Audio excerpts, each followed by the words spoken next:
Welcome back to Shiurim and Piyut. We are now up to lecture 6.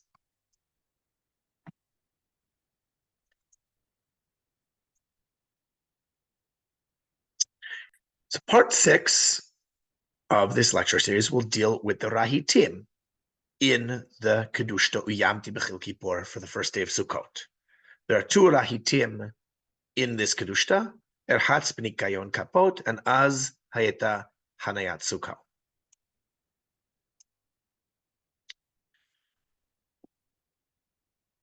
What are rahitim, you may ask? Rahitim are the components that come after Piyut 6. And therefore, in 20th and 21st century scholarship, rahitim are assigned the number 7, the letter Zayin, 7th component in the Kedushta. You'll remember from the end of lecture 5 that component number 6 in this Kedushta, in Uyyamti, is missing, has been lost somehow. And therefore, in what survives of this Kedushta, the rahitim are coming in position, after position 5, you'd think they'd be 6. But no, because Kedushtaot are structured in certain ways, and the structural components have been assigned numbers by modern scholarship, we refer to these components, even in this Kedushta, as 7. The rahitim begin to lead the way into the Kedusha. Kadosh, Kadosh, Kadosh, the verses of holiness that we recite in the 3rd Baracha. You'll remember that we today recite them anytime there is a Chazarat Hashatz, anytime that there is a cantor's repetition of the Amidah. But in Eretz Yisrael, at the time of R Eleazar, beribbi Killir, the poet, this was done. Kedusha was included only in Shaharit of Shabbat, in Shaharit of Yom Tov days, of Chol HaMoed, of Rosh Chodesh, and of Chanukah. So in weekdays, it was not included, and in Musaf and Mincha of Shabbat and holidays, it was not included. Only on very special days. On Yom Kippur, it was included in all of the services, and in Rosh Hashanah, it was included in Musaf, but not Mincha. So at this point, we've had these large insertions after the Mishalesh, the piyut that occupies the 3rd place in the Kedushta, and we're getting on the way back to Kedusha. The name rahitim comes from the Aramaic rehat, to run. Each rahit typically has a title line which precedes it. The title line begins with the word uvechein and thus, and then a few words often quoted from a biblical verse, such as in our instance, uvechein vayhi b'shalem sukkah, and thus let us expound, let us elaborate on the verse, his sukkah was in Salem, was in Jerusalem. So what is with this going quickly, this running, rahit, these special elements? Why would you be hastening the pace? Well, remember Piyut 4. Remember we looked at a passage from Shulamit Elitzot Mashalash Kodesh, where she wrote that it seems that originally the Kedushta simply ended where Piyut 4 is now. You had Piyutim 1, 2, 3, and then you had some kind of introduction to the Kedusha, and then went straight to the Kedusha, and that introduction is what has now become Piyut 4, and in some ways Piyut 5. And Piyut 4 was in rhymed prose. So why is rhymed prose specifically good for introducing the Kedusha? So a few lines down, the piyut generally begins with calm pairs of lines, it's Piyut 4, of 4 beats each. But as the poet progresses, the pace quickens. The lines are only of 2 beats. Haturim heim larov b'nei shtei hatamot. Sorry. The rhymes get more frequent. The closer Yanai gets to the end of this part, the more he makes use of a number of devices that create a progressively more crowded rumble of sounds. Sometimes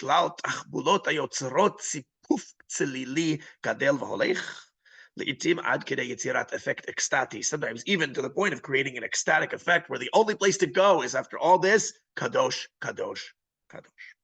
Now, rahitim will often do this throughout the length of the entire rahit.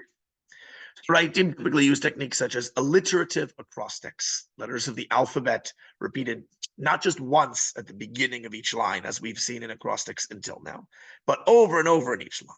lines that repeat the same ideas over and over again in different words, such that they're low content. They're meant to create an effect as they lead up to the Kedusha. Repeated fixed words, milot keva, not long refrains, but the lines beginning or ending with the same words. All of these are phenomena that we have not seen yet. We did not see these, certainly not in the Magen, Mahayed, Mishalesh components 1, 2, 3. We also didn't see fixed words in the Piyut 4. It was a freer structure, but we didn't see these decorative elements. And in Piyut 5, which at least in this Kedushta was a Killir, had long refrains, we did not see these elements. I'm going to go show you an example of a rahit which is heavy on these kinds of decorative features. It's not from our Kedushta for Sukkot, but I wanted to show it to you because it's very demonstrative. In fact, it's from the Killir Kedushta for Parashat HaChodesh. That's coming up this week. This Shabbat will be Shabbat HaChodesh. There are the 4 special Shabbatot of the month of Adar, Shkalim, Zachor, Para, and HaChodesh. So here's a rahit from his Kedushta for HaChodesh. Chodesh asher omer agan orot bo idarti, lachem v'lo leva'ei b'teva be'uro bivchen be'arti. Chodesh asher godel giv'ot gavnunim bo gizarti, lachem v'lo ledor din de'o bedat dibarti.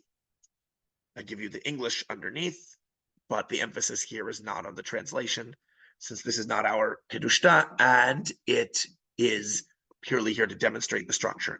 So you see the repeated words, Chodesh asher, lachem velo, and in the end, you see every line begins in a verb in the first person singular perfect. I did, idarti, be'arti, gizarti, dibarti, creating a rhyme.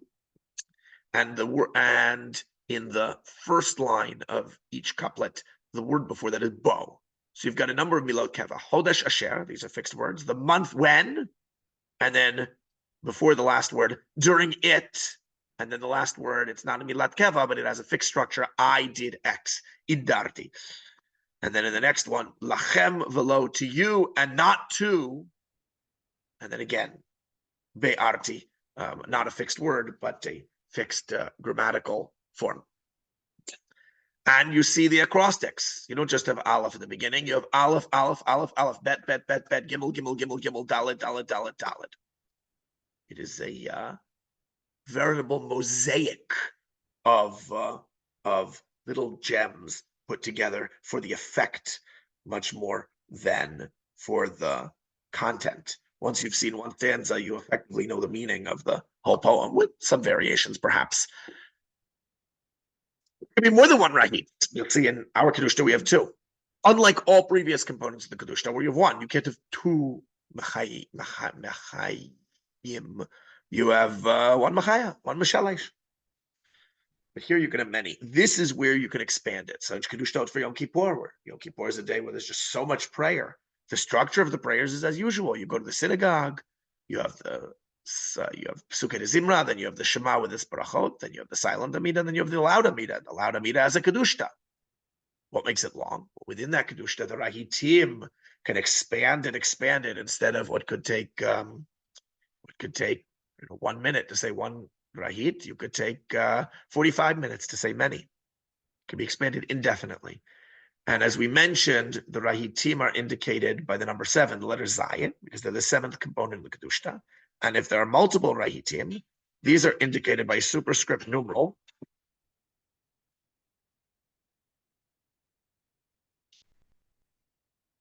Sorry, spam phone call. I'm turning off my ringer. So these are indicated by a superscript numeral, Zayin 1, Zayin 2, Zayin 3, Zayin Achat, Zayin Shtayin, Zayin Shalosh. The first rahit in Uyyamti, Erhatz Benikayon Kapot, does not have any of these formal features. It's simply a piyut written in couplets, relatively long lines, and high content. It talks about the meaning of the 4 species, the lulav and its species. The second rahit in Uyyamti does have a number of these features. It's low content and high structure, high decoration. Okay, so let's look at this first rahit in Uyyamti. Erhatz benikayon kapot. This rahit does not survive in any Ashkenazic transmissions of our Kedushta. So how do we have it? Aren't these Kedushtaot preserved purely in the Ashkenazi community? Well, today, yes. But how did the piyutim of R Eleazar beribbi Killir reach us? He lived in Eretz Israel in the 6th, 7th century, still under Roman domination, what historians like to call the Byzantine Empire, because the eastern capital was in Byzantium, which they would have known as Constantinople. Totally anachronistic term. They wouldn't have known the city as Byzantium, and they wouldn't have called themselves Byzantine Empire. They were the Roman Empire. So his piyutim spread into the surrounding lands, Syria, Egypt, and they spread probably quite early into the Greek-speaking lands. These are the lands of the Eastern Roman Empire, the same empire where the Killir himself lived, at least until the end of his life, when that's around when the Muslim conquest would have occurred. So they used in the Greek-speaking lands, those are the Romaniot Jews, known as the Jews of the Roman Empire, because the Byzantine Empire was, as we said, the Roman Empire.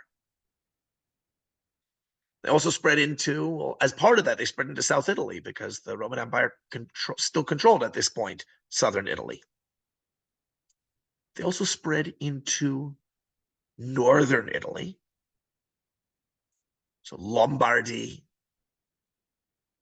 some of them to Rome.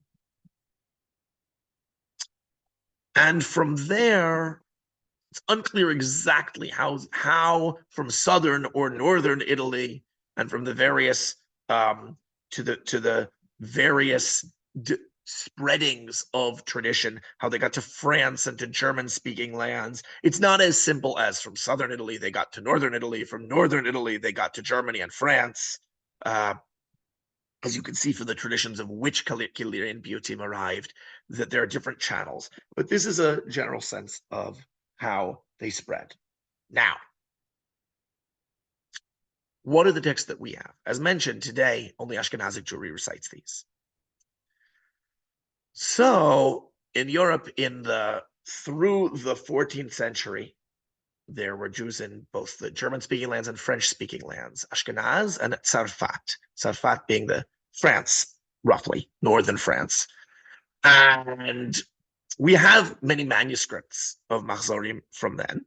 The Jews got expelled from France over the course of the 14th century, and they were, at the end of the 14th century, they were finally expelled from there, never to return until modernity. But we have Machzorim from the 14th century, so we have access to the French rite. From Germany, of course, the Machzorim, we have Ashkenazic Machzorim till this day, and those split into Eastern Ashkenazic Machzorim and Western Ashkenazic Machzorim. In Italy, we have certainly Roman Machzorim to this day of the Roman Rite, and there were other Italian rites, Apulian and others, both in the south and even in the north. There were others which don't survive. Now, in the Roman Rite, Kedushta for the festivals stopped being recited at some point around the 13th century, it seems. So the manuscripts as we have them, and certainly as practiced in the Roman Rite today, do not have Kedushta except for Yom Kippur, and a small number of manuscripts have for Rosh Hashanah. There are tiny fragments found of some Machzorim from earlier. We see that earlier the Roman Rite would have recited Kedushta on the holidays. Do we know that they recited this one? We can't prove it. What about in the Greek-speaking lands? So in Candia in Crete, from Crete, there are a few manuscripts of the Candiot rite, and those indeed do have the Kedushta for the holidays and for Parashiot of Adar. So we can compare the Ashkenazic Machzorim, the French Tzarfatic Machzorim, and the Romaniot, well, here only the Candiot Machzorim. What about from Eretz Israel? So the old Eretz Israel rite was gone by later periods due to crusades and other displacements. But we have the Cairo Geniza. We spoke about the Cairo Geniza in previous lectures. So we have all sorts of fragments from the rite of Eretz Israel and from surrounding lands. Can we, from all these, put together something and get its first rahit, Uyyamti, Archatz Benikayon Kapot? Let's see. There's one French manuscript, New York, Columbia University manuscript X893J51Q. Go and see it at Columbia from the 14th century. And you see here, you recognize if I show you the end of Piyut 4 at the top, and then you have Ma'uno mul Ma'uno, Kiso mul Kiso, Besukat Ayom, Chai B'Kayom, Noro Marom, B'Kadosh.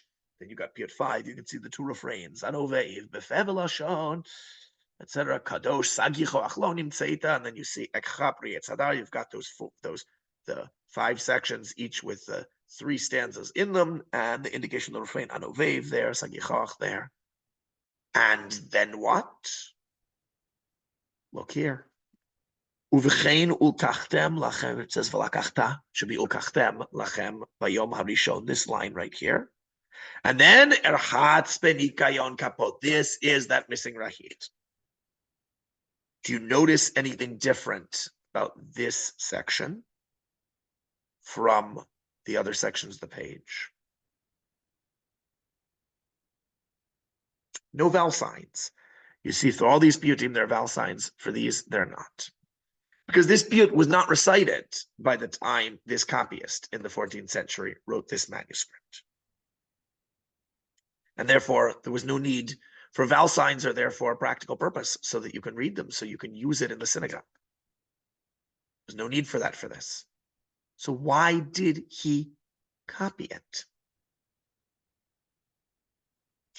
Seems that he really was trying to give you a complete picture, and he went out and searched out whatever manuscripts he could find to give you as complete a picture as he could. And he had an old manuscript in front of him in the 14th century, which we presumably don't have anymore. He copied it into here. You see this a number of places in this manuscript. My friend Avram Levine discovered the microfilm of this manuscript in the National Library of Israel about 12 years ago. And he looked through and found there's a number of places where this scribe, in fact, went ahead and found old manuscripts of piyutim that were no longer recited, but he wanted to give you a complete picture. Now, although this copyist was very accurate in copying when he had good manuscripts, presumably he was accurate in copying bad manuscripts too, but there's only so much you can do. You have only what's in front of you. He didn't have good manuscripts of this rahit. He probably had only one. As we said, they were not recited in this day. Incidentally, when I said the fact that it's not vocalized shows it wasn't said at the time of the copyist, you might say, well, maybe the vocalizer was a different person from the copyist. It was said at the time of the copyist, you might argue, but not at the time of the vocalizer. You could argue that, but you'd be wrong, because if it were really said in his time, other French manuscripts would have it as well, and they don't.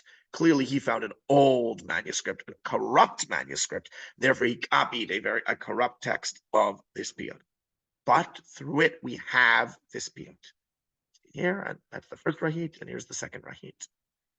And then when he goes to the second day's liturgy, he already starts with vocalization again, because he says those.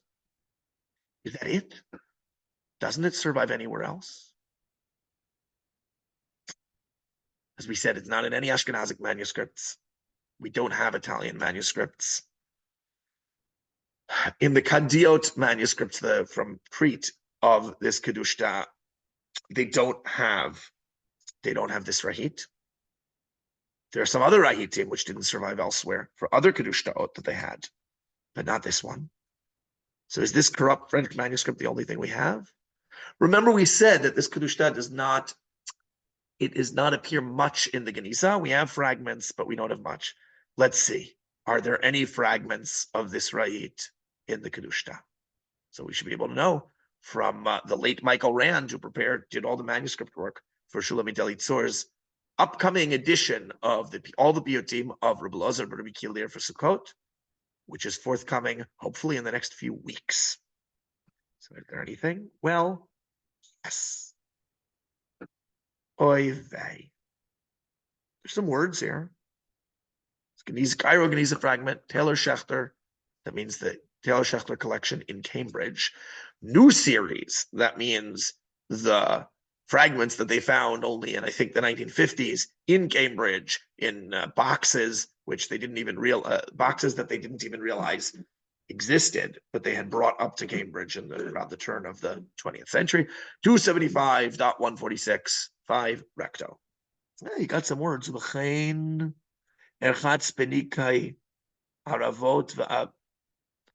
got half a torn page. Well, it's not going to give you the whole text, but it'll help you correct mistakes in this one, which, as we said, was very corrupt. Is there another one? Yes. This one is found in the Heidelberg Institute of Papyrology. Reish Fear, Hebrew for verso. That means the back of the page. Oivei times 2. Look at the state of this page. On the other end, you can tell from the script, the square script, and looks like also the style of the Nikud. It's and the closeness of the letters, that this seems to be quite an old manuscript. So perhaps it gives quite a good text. And in fact, both of these Geniza fragments, where they survive, seem to give a pretty good text, which we can use to correct the corruptions in the French manuscript. Not always, and we'll see one place where it seems that the French manuscript is in fact preferable to them. But between these three, the one corrupt French manuscript from the one scribe who had the forethought to think, let me preserve this, even though we don't say it, and these two fragments from the Middle East, we can reconstruct this piano. Okay. Let's look at it. It's in couplets, and you can see here the couplets. They rhyme: kapot, kapot, minim, minim, nechonim, mechuvanim, chafuyim, dechuyim, titanim, toanim, etc. And the cross-deck aleph, bet, gimel, daled, hey, vav, zayin, chayat, tet, yod, taf, lamed, mem, nun. I didn't give you the whole piyut here because here's just to give you the structure, and the structure continues till the end. We'll read the whole piyut when we look at the words, which we're ready to do. Uvechein, and thus, let us elaborate on the verse. Ulkachtem lachem bayom harishon. You should take for yourself on the first day. That's the verse in the reading of the Torah of the first day of Sukkot, which commands the taking of the 4 species. This piyut is also, it's difficult, and there may be parts that are still corrupt that we haven't managed to fix. If they were corruptions in the French manuscript and there were tears in both of the old ones. So I'm not going to spend too much time or get too hung up on trying to get every allusion here, but let's get the sense. I wash clean my palms of the hands. When I take the willows, the thick branches, the beauty, that's the thick branches are the myrtles, the beauty is the etrog, the peri eitz hadar, the fruit of the tree of beauty, and the fronds. Remember, we've spoken about the verse, I wash clean my hands, my palms, and the midrash that associates that verse with the palms of the lulav, because the meaning of the word kaf. Gezel bal yehi ba'arba'a minim. Lest there be any robbery in the 4 species. My hands are clean. We saw that in the previous piyut, in piyut 5. It's forbidden to use a stolen lulav. And that's the idea of washing my hands clean, is I am clean of sin when I hold these species. Derushim bam lachbir kol minim. They are sought to put species to shame. Now, Professor Elitzur, in her commentary, understands it differently, that they are sought to put, they are expounded, these verses are expounded in such a way to put the minim, the heretics, to shame. And she doesn't elaborate. I don't think this really makes sense for the time of Reb Elazar beribbi Killir. In later periods, you would have the Karaites who said, and say to this day, that the meaning of the verse to take the 4 species is you take them to build the sukkah with them. And that's against the rabbinic understanding that there's a separate mitzvah to take in hand the 4 species. So do we take them to put the heretics to shame? But there were no Karaites in the 6th, 7th century. And we know of no earlier group that rejected the understanding that to take the 4 meaning means to take them in hand. So I think it's unlikely that the line means that. Minim is probably, again, species. These are these glorious species. They're beautiful. They put all other species to shame. And that the Rushim doesn't mean we expound the verse that way, but simply we seek. These species are sought by us, and we take them. They put all other species to shame because these are the ones that we use. They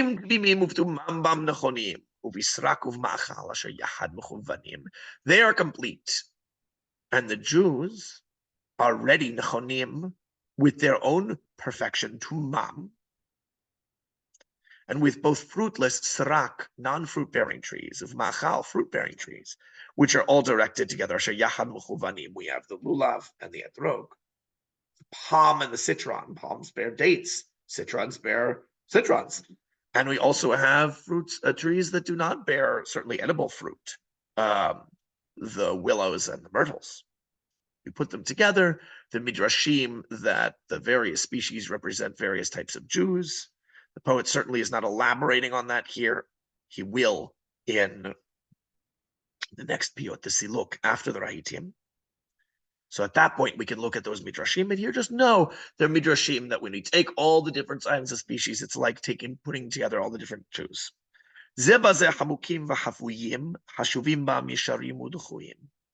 Each one concealed and covered by the other. The lulav's covering that dasim, the dasim are covering the lulav.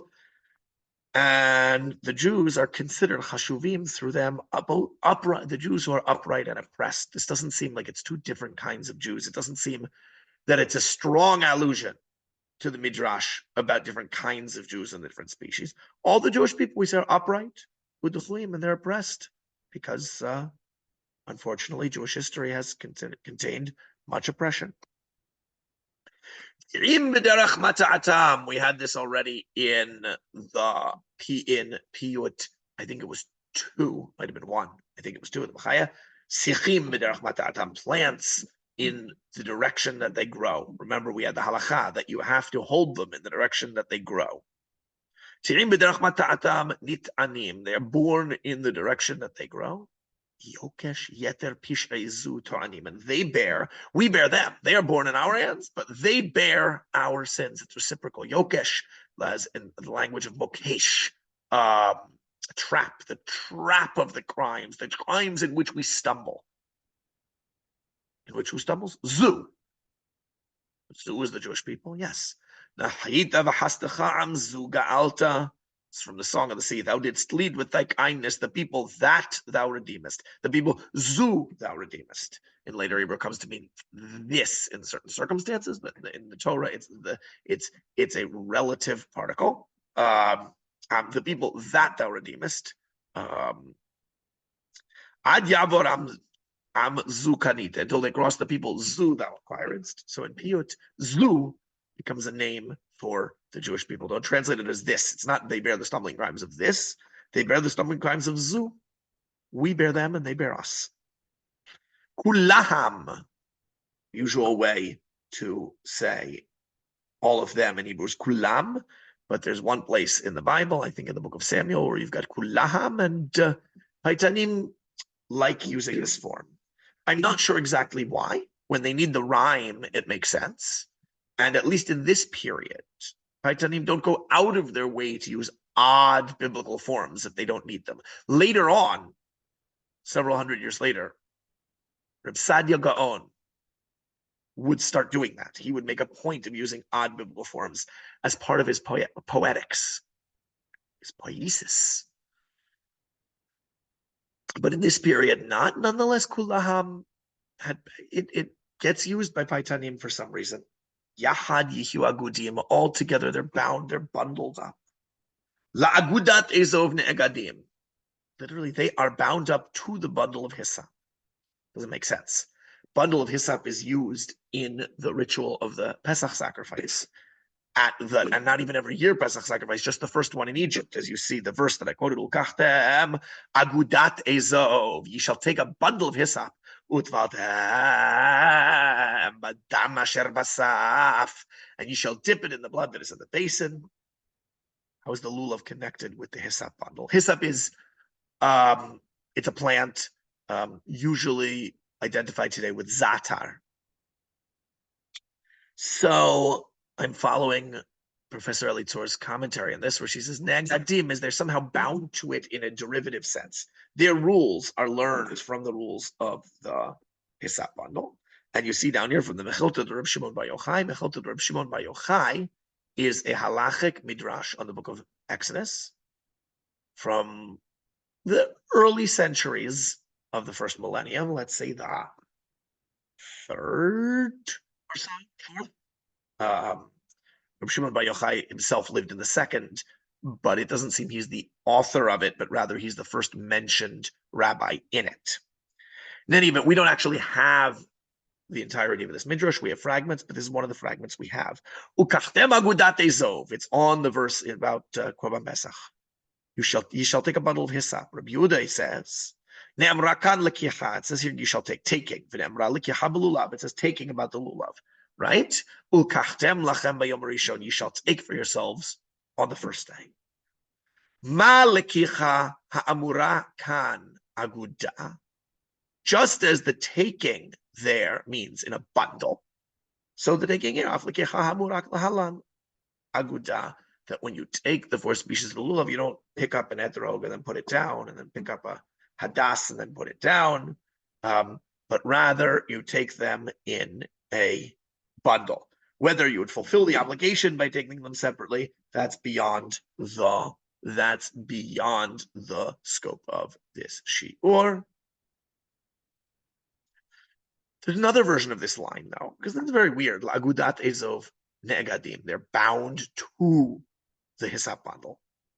And yes, you can understand it as they are bound, derived from the hisap bundle, but certainly it's difficult to reach that understanding. There's another version, which is much smoother. This appears in the Geniza fragments. You can see the whole line, more despite the tear, or nearly the whole line here in this one. Le kulaham. Kulahem, it says, altogether, yahad, they are all kulaham yahad together. Yihyu agudim, they shall be bound. Le'etrog, to the etrog, bahem, amidst them. Beli heyot ogdim, or agudim. To the etrog amidst them, they are not bound. And in the other fragment, which we saw was clearer to read, but much more torn, it was only half the page, you could see still the words kulaham yahad and then beli etrog. Well, this makes much more sense. It's much easier to understand. But could the Killir, is it likely that Rabbi Elazar beribbi Killir wrote this line?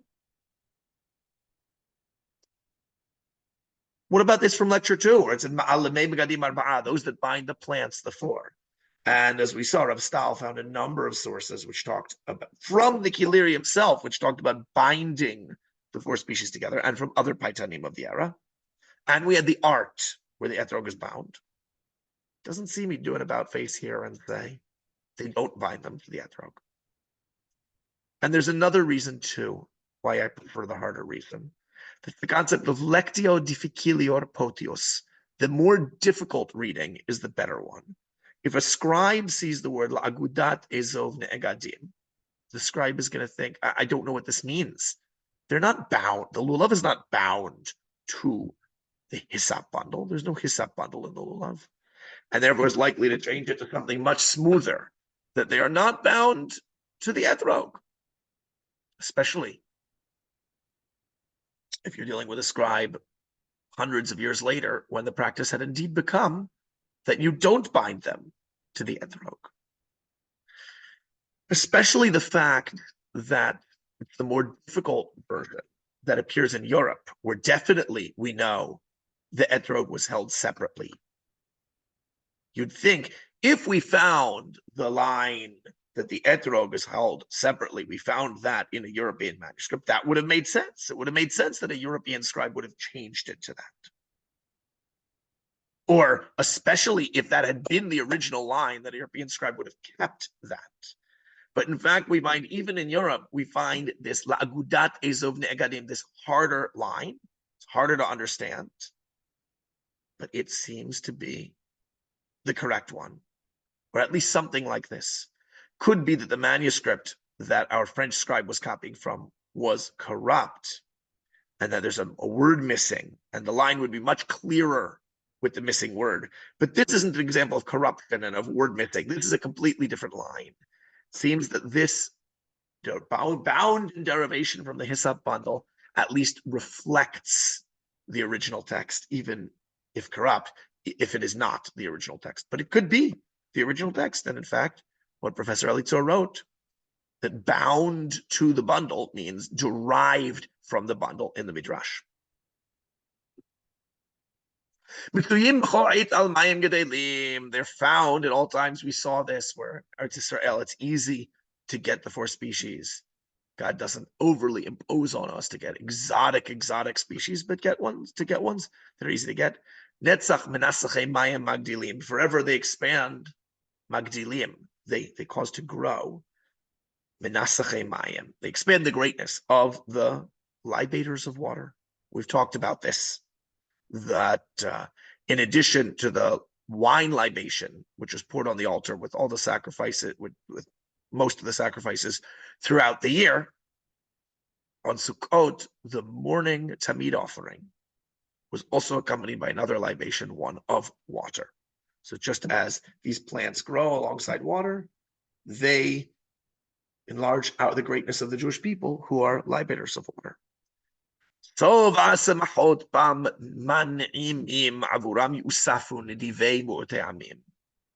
we saw this verse in the Mahayet.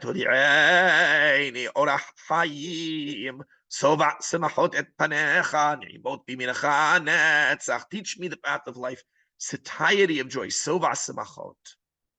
which we saw the Midrash reads as Sheva Samachot, the 7 mitzvot of the festival, including the 4 species of the lulav. The idea that you enjoy the satiety of joy, the being suffused with joy, you enjoy through fulfilling the mitzvot of Sukkot. So they man'imim, they enjoy ni'imot b'mincha netzach, sweetness at thy right hand forever. They enjoy the sweetness of the satiety of joy by doing these mitzvot through these 4 species of lulav. Avuram, on their account, yusafu nidivei murotei amim, the nobles of the smallest of nations will be gathered. Murotei amim is, of course, the Jewish people. Ki atem hama'at mikol ha'amim, Moses tells them, you are the smallest of all nations. Nidivei amim is also a reference to the Jewish people. Nidivei amim yusafu, and you can see this line is based on that. Yusafu nidivei amim is in the Psalms, I think Psalm 48. It's one of the 40s. And also is understood in the Midrash to refer to the Jewish people. Nidivei mu'utei amim is putting together 2 epithets for the Jewish people, the nobles and the smallest. But it could mean the nobles among the Jewish people, the rabbis and the leaders among the Jewish people. But it couldn't simply mean the Jewish people in general will be gathered on their account as a reward for fulfilling the mitzvah of lulav. That's how Shulamit Elitzur reads the line. I think we can alternatively read it, Avuram, by them, through this binding together of the 4 species, the Jewish people are gathered because the species represent the Jewish people. Peri etz hadar tamid yuhudar. May the fruit of the beautiful tree always be beautiful, always be beautified. Tzachot letzach tzach letzach v'ne'edar. To praise bright praises. Here you see a little of that alliteration, tzadi, tzadi, tzadi, tzadi, and also the het, which doesn't belong to the acrostic, but the sounds. But it's not consistent throughout the piyut, so we can't consider that a decorative feature of the piyut as a whole. To praise bright praises, letzach b'ne'edar, in the Song of Songs, it says, Dodi tzach ba'adom, my beloved is bright and ruddy. So God is the bright and glorious one. And we brighten praises, we praise bright praises, glorious praises to the glorious one. Kibbutz lulav, may the lulav bundle, what's brought together, the gathering of the lulav, yehi bechaf kafut, maybe it be bound in the palm, here palm being the palm of the hand, and kafut is actually not from the same root, but the word kapot, which is the plural of kaf, sure looks like the tav there is simply the plural ending, whereas here the tav is part of the root. Nonetheless, they look similar, and the Midrash connects them. So it's bound up in the palm, and the bundle of the palm is bound up, is kafut, in my palm. Roa yetzer yafer michot begev chafut. May it annul the evil yetzer hara, the evil, the desire to do evil, so that it won't be folded up, bound up inside us. So we bind up the lulav. We don't want the yetzer to be bound up inside us where it can affect us.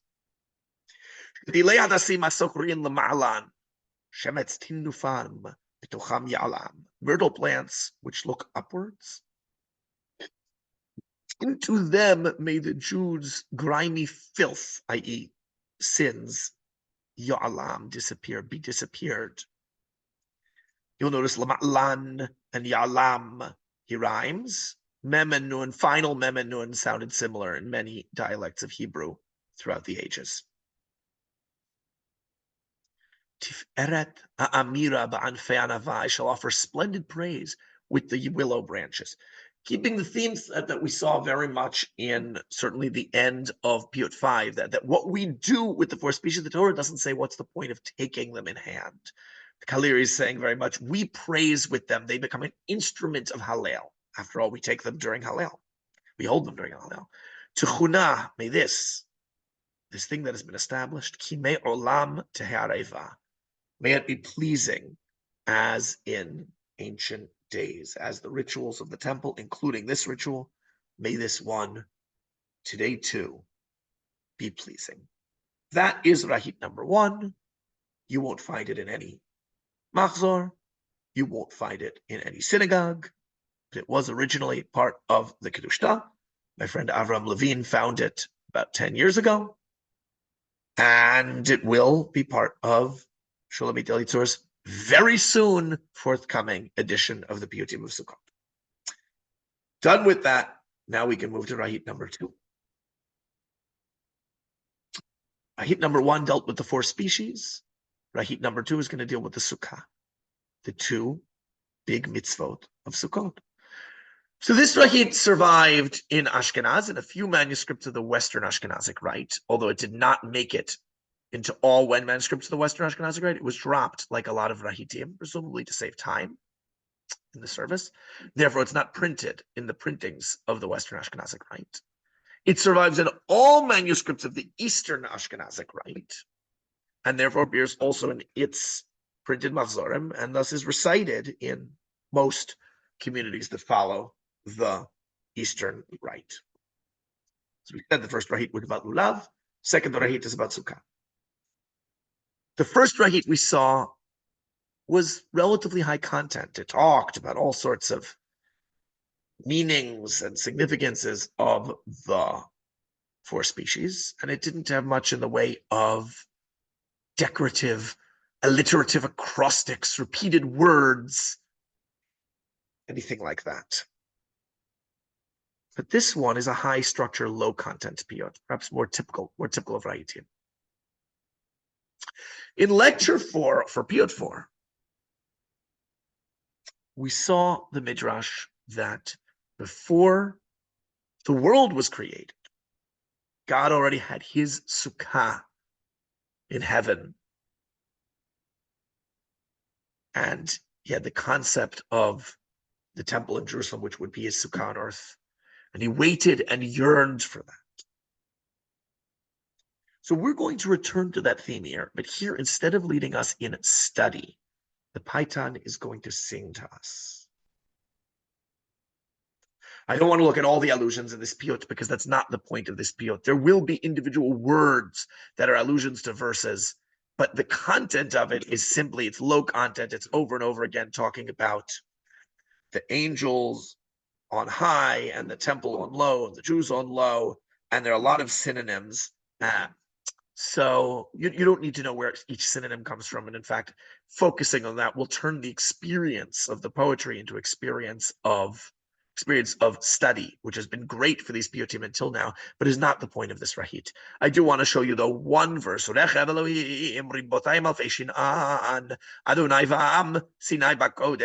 chariot with myriads of thousands of shinan must mean some kind of angel. The Lord is in their midst at Sinai in holiness. So we have a myriad is 10,000.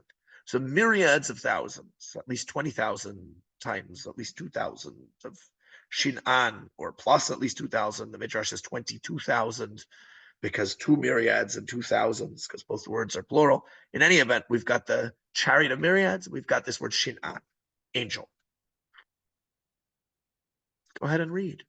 And thus let us elaborate on the verse. Vayhi v'shalem Sukkot. His Sukkot was in Salem. His Sukkot was in Jerusalem. As doesn't mean here just then, as often in Hebrew, as typically in Hebrew. It means back then, way back then. Az haita, there was hanayat, the encampment Sukkot of his Sukkah. B'talt aleit okef, among throngs of might. Piles, hills of might, of mighty angels. B'shin'anei sheket, among shin'anim. We just did that word shin'an, of quiet. Berechev ribotayim, among a chariot of myriads. Also, we had in that verse in Psalms. Among the ancient holy ones, the holy ones of antiquity, the old angels. B'sapir, b'sukkot, and sapphire, and Sukkot. I think technically, the Hebrew sapphire is a different precious stone, I think usually identified today as lapis lazuli, but it's cognate with the word sapphire, I believe, and is generally translated as sapphire. And for our purposes, we can translate it that way. The Torah says that God's throne looked like when Moses and Aaron and the elders and Nadav and Avihu went up to Mount Sinai and they saw under God's throne, it looked like Kamasei livnat hasapir, like a brick of sapphire, a brick of sapphire, whatever sapphire is, lapis lazuli. So thus God is in Sukkot on heaven with the Sukkot of this precious stone, this sapphire, among all the angels. The Han, but he chose to camp his Sukkah among people in Jerusalem. It's tzedek, among the people. Snoim, modest in righteousness.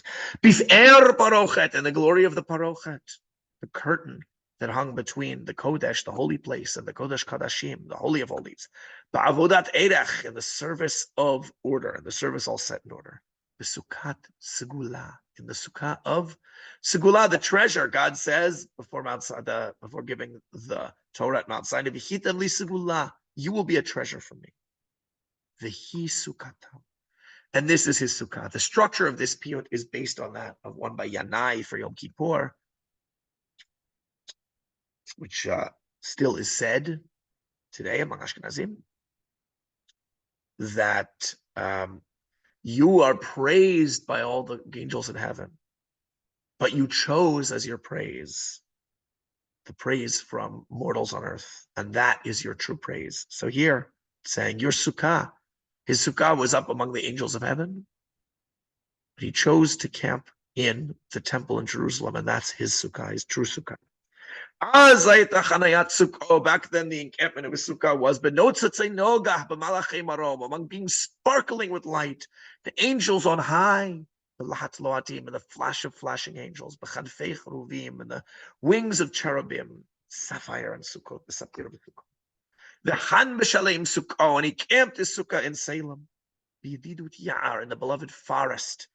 Temple is called midrashically Ya'ar, the forest, because it says in the book of Kings, after it describes building the temple, it says that Solomon built Beit Ya'ar Halavanon, the house of the Lebanon forest, which is understood by the medieval commentaries as meaning his summer home in the forest. Could also be a building in Jerusalem built of wood from the Lebanon forest. But the Talmud understands it as another name for the temple, and says that within the temple itself, the temple was such a fruitful, productive place that forests of gold grew inside the temple. And thus the Paitanim can use Ya'ar, forest, as an epithet, a kinui, for the temple. So in the beloved forest, in the palace of purity, Batirat Tahara, the Chopat Chedva, the canopy of joy, all these terms for the temple. Bezer Zemirot Zavul, and the garland of the songs of the sanctuary. V'hi Sukkato, that is his sukkah. Back then, before the creation of the world and the building of the temple, the encampment of his sukkah was biv'udei va'ad, b'hogei hamullah, bidmumei daka, b'doharei dolkim, among angels assembled in assembly. B'hogei hamullah, among those speaking in a multitude, in a loud noise. Ezekiel's vision of the chariot describes kol hamullah, a sound of a large crowd. But also among those in a thin silence, those thin of silence. When Elijah had a vision of God, it was after there was rumbles and noise, and then when God finally came, it was a thin silence. B'doharei dolkim, among those gleaming and shining and roaring. B'sapir v'sukkot. What's doharei? The root dahar appears twice in scripture, both referring to horses galloping. So what does it mean? So you find in Piyutim, you find two main meanings, usually associated with angels, either roaring or flashing, both associated either with the sound of the horse's hoofs or the appearance of the horse's hoofs as they gallop quickly. I translated roaring and shining, but dolkim definitely means shining, and doharei could be a synonym here, and I could have translated it those shining through sheen, but I wanted to capture the other meaning as well, because again, we've been talking about noise and sound. There are two articles by Avi Schmidman where he talks about the use of the root dalet heresh dahar in piyut. The first one's in Hebrew, where he focuses on the meaning flashing, gleaming. And the other one is in English. I quoted it here, the use of the root dahar as roaring in Eastern piyut. In this one, he also summarizes his argument in the previous article where he talked about the meaning flashing. Sapir for Sukkot, in sapphire and Sukkot.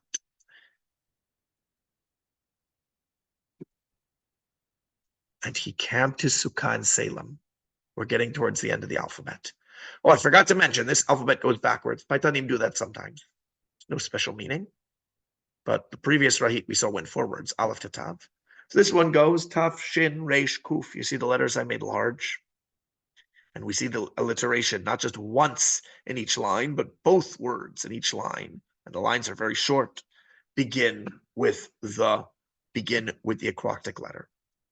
Now down to the end of the alphabet, Gimel Bet Aleph. He's going to run out of letters, so he makes it Gimel Bet Aleph Aleph. He camped to Sukkot in Salem. Chan b'shalem Sukkot biglume gay. Among those enclosed by the earth.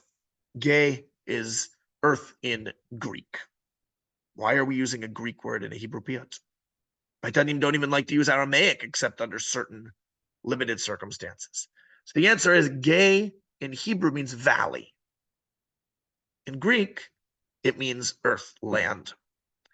Because the word exists already in Hebrew and it has a similar enough meaning, one could say, I'm not using the Greek word. I'm using the Hebrew word. I've just given it a broader meaning. Not just a valley, but all earth. Influenced by the Greek. Beveit b'chirato, in his chosen house. Ba'ohel ivuyo, in the tent that he yearned for all those years before the world was created and then before the temple was built. And for which we yearn in exile. Killir wasn't in exile, he was in Eretz Israel, but he was certainly not in Jerusalem, not in the temple. But Eder Apadno, in his splendid pavilion. The splendor of his pavilion, a smichut to'ar hafucha, because pavilion of splendor, apeden, I guess, eder would be a smichut toar, descriptive smichut, a pavilion of splendor. But this is literally the splendor of pavilion, splendor of his pavilion, meaning his splendid pavilion. And that is his sukkah. God used to dwell on high with all the angels, but wanted to dwell on low with us in the temple, which we don't have. So it's bittersweet. God wants to dwell among us, but again doesn't. But we pray, once again will.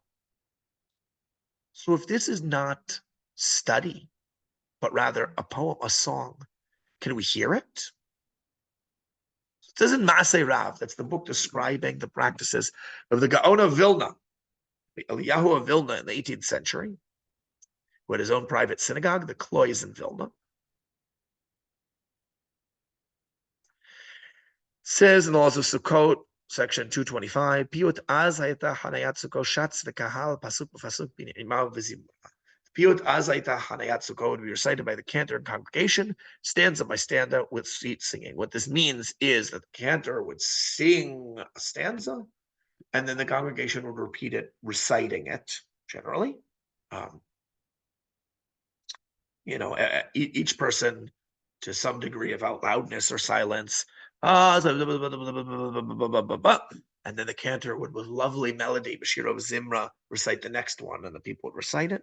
This is the procedure which is followed in the traditional synagogues of Eastern Europe, and to some extent today, for piyutim like L'Chadodi, El Adon, of the congregation reciting, and then the cantor singing, or the other way around, depending on the order, and with the cantor sometimes accompanied by a choir. So we see actual evidence that this was sung musically and melodically in the 18th century. Do we have reports from this, from cantors later? After all, there are no recordings from that period. Audio recording had not been invented. And there's also no sheet music from Eastern Europe, from the Jews of Eastern Europe from that period, because the Jews of Eastern Europe, by and large, had not yet learned to read and write music. What about from the 19th? What about from the 20th century? Has anybody been interviewed? Has anyone? Not really. You have just for the title, the Uvachain, and thus may we expound. May we expound on the verse, and his sukkah was in Salem. We have got this manuscript from H.L. Katz, Cantor H.L. Katz, and private notes for personal use, mid-20th century. He wrote, Uvchein vayibeshalem Sukkot. But it seems that the piyut itself was simply the entire thing said silently in this period. What is there, though? Yosef Tal's cantata for Sukkot from 1955. Yosef Tal was a modern composer. He died at an advanced age only about 16 years ago, 2008. This piece, which you can find online, you can find the sheet music at this link, and you can find a recording at this link at Sound, is a very, very modern piece. It's a piece for mixed choir and orchestra. It's very chromatic, atonal, I think 12 tone. I'm not sure because of the elaborations. And you can listen. I'm just going to play a few seconds of it here. It does not sound at all like a traditional piece in the synagogue.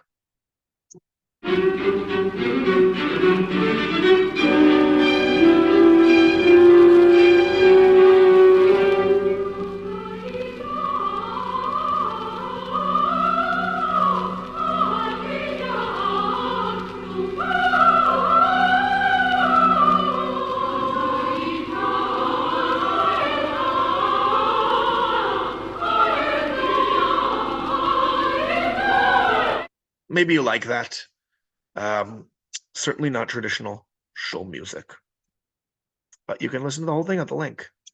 Wouldn't want to include too much and get accused of copyright violations. There's a piece that I wrote together with Chazan Shalom Caleb. It's a new setting of this text for cantor and choir. And let me play it for you. I did not have either a cantor or a choir to sing this piece.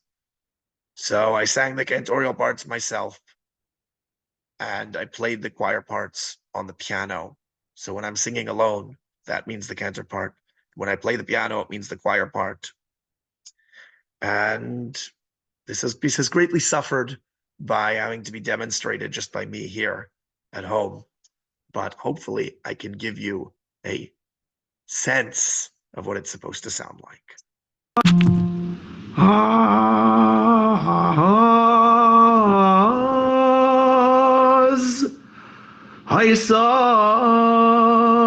Chanayas Sukkot Besalta le'sokef Bishin anei sheket Verechev ribosayim Mikdashei kedem Mesapir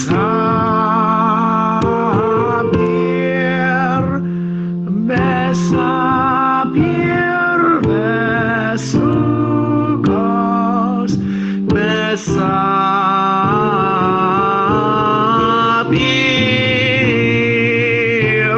vesukos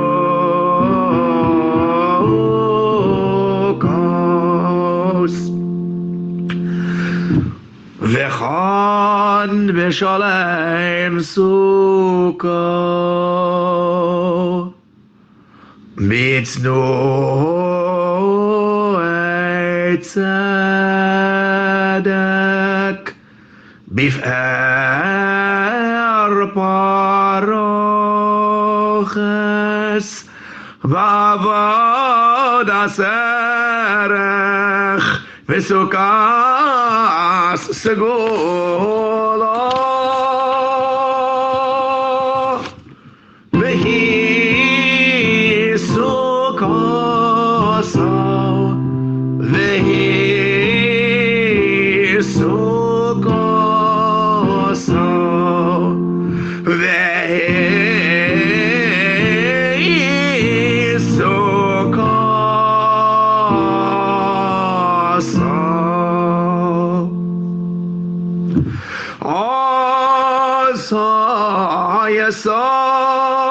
Chanaya Sukkot Beno Tzetzei Noga Ve'malachei Morom Ve'lat Loadim Melat Loadim Mechanfei cheruvim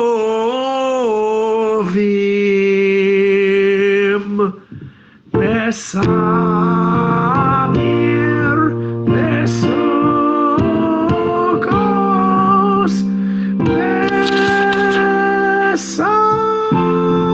Mesapir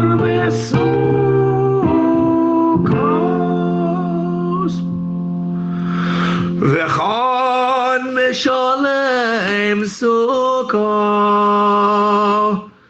Binidos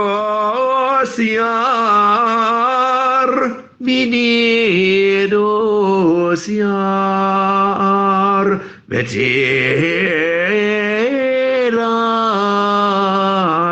Tara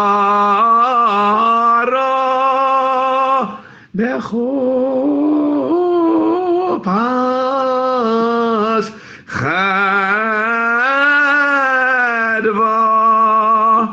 Bezer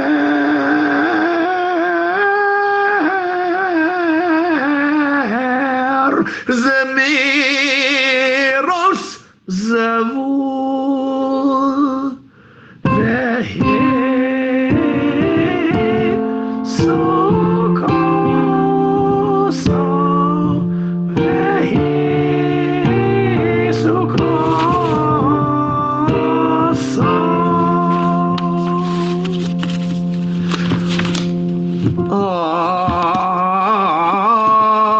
Az Haisa Yas Sukkot Bivod Evad Behage Hamura Minu Meidaka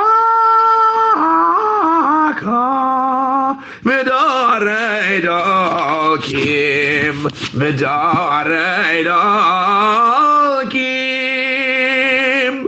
Besamir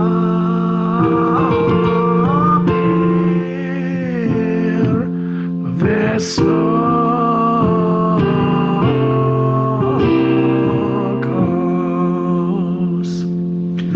Vechon Veshalem Sukkot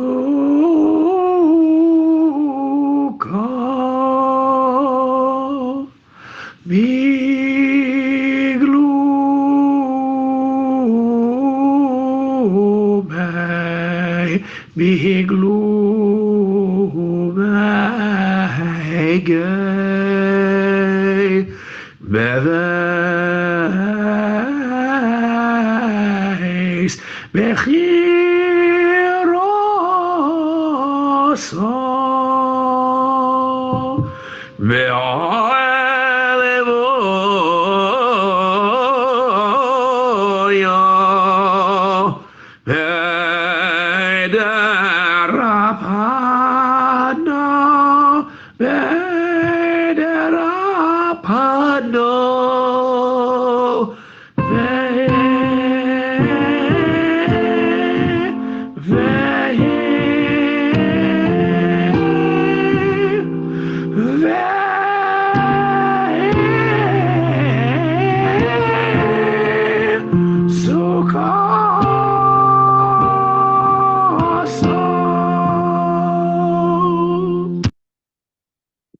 Thanks for listening, if you're still listening.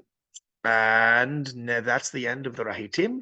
And next time, for the 7th and 8th parts, we will deal with the siluk. The siluk is very long, and therefore will need 2 separate lectures.